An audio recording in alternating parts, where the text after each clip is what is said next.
Is Man City's over-reliance on Haaland a problem? Apa pendapat you all? Arsenal menewaskan Burnley pada hujung minggu lalu untuk memenangi perlawanan kelima berturut-turut without conceding in the Premier League. With this, Arsenal hanya dibolsi 3 gol dalam 10 perlawanan dalam Liga Perdana musim ini. Kemenangan ini adalah yang ke-9 berturut-turut dalam semua pertandingan. Rekod mereka yang terpanjang since 2018. Liverpool ended their 4-game losing streak selepas kemenangan 2-0 against Aston Villa. After a 6-game goal drought in all competition sepanjang September dan Oktober, Mo Salah akhirnya menjaringkan gol yang ke-250 menjadikannya ketiga dalam sejarah Liverpool selepas Ian Rush dan Roger Hunt. Erling Haaland continues goal scoring form untuk berada di tangga teratas senarai dengan 13 gol, 7 gol lebih banyak dari second place Igor Thiago. City maintains 100% home Premier League record against the Cherries, 9 wins in 9 matches termasuk kemenangan 3-1 baru-baru ini. Wolverhampton Wanderers telah memecat ketua jurulatih Victor Pereira selepas kekalahan 3-0 kepada Fulham last week,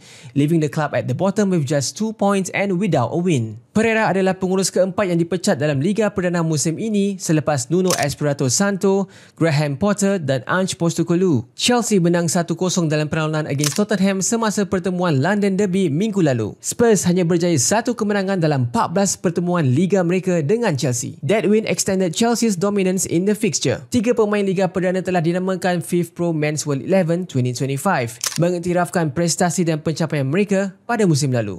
And with that, we come to the end of this episode. Jangan lupa untuk follow, like and share OMG XPH for more football news.